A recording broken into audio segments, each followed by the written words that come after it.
विपक्ष को ये लगेगा कि जिस मुद्दे पर हम जनता के साथ खड़े थे और जनता के लिए लड़ रहे थे, सुप्रीम कोर्ट ने भी वही सुझाव दिए हैं। और एक सवाल है कि इलेक्शन कमीशन क्या करेगा। जिस तरीके से इलेक्शन कमीशन के संवैधानिक ढांचे का रिस्पेक्ट करते हुए सुप्रीम कोर्ट ने केवल सुझाव दिया, उनके काम में हस्तक्षेप नहीं किया कि इलेक्शन कमीशन मानेगी, और इसका क्या विपक्ष के लिए कितना बड़ा फायदा है। देखिए, सुप्रीम कोर्ट ने बड़ा स्पष्ट कहा है कि आधार कार्ड को मानना है कि नहीं मानना है, यह काम चुनाव आयोग का है, वह देख ले। और चुनाव आयोग का बड़ा स्पष्ट मानना है कि आधार कार्ड एक आवास का प्रमाण पत्र तो हो सकता है, निवास का प्रमाण पत्र हो सकता है, लेकिन वह भारतीय नागरिक हो इसका प्रमाण पत्र वो नहीं मान रहा है।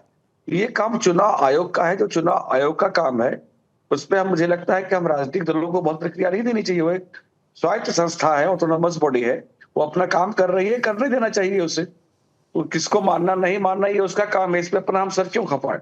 लेकिन राजद और कांग्रेस जो विपक्ष के लोग हैं, दरअसल देश हित जनहित से जुड़ा जब कोई काम होता है तो उनको परेशानी उनको होने लगती है। इनको देश हित, जनहित, देशभक्ति, इन सबसे इनको बड़ी नफरत है।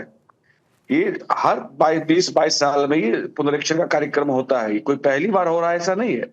हर 20-22 साल में गहन पुनरीक्षण का कार्यक्रम होता है, और गहन पुनरीक्षण ये चौथी बार हो रहा है। ऐसे सर्वे तो 22-23 बार हो चुका है। नीरज जी, ये सवाल इसलिए उठ रहा है, मैं इसलिए कह दूं, ये सवाल इसलिए उठ रहा है क्योंकि अभी चुनाव जब हुए 2024 के, तब जो वोटर मान्य हैं, अब उन पे सवाल है। तो कई बार विपक्ष तो ये भी कह रही है कि फिर 2024 के जो चुनाव हुए थे उनकी भी मान्यता रद्द कर देनी चाहिए।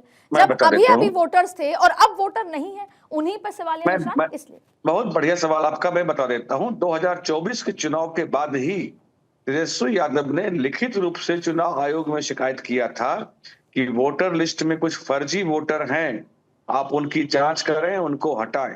ये डिमांड तेजस्वी यादव का ही था। और आज जब चुनाव आयोग यह काम कर रहा है तो इन्हें परेशानी हो रही है।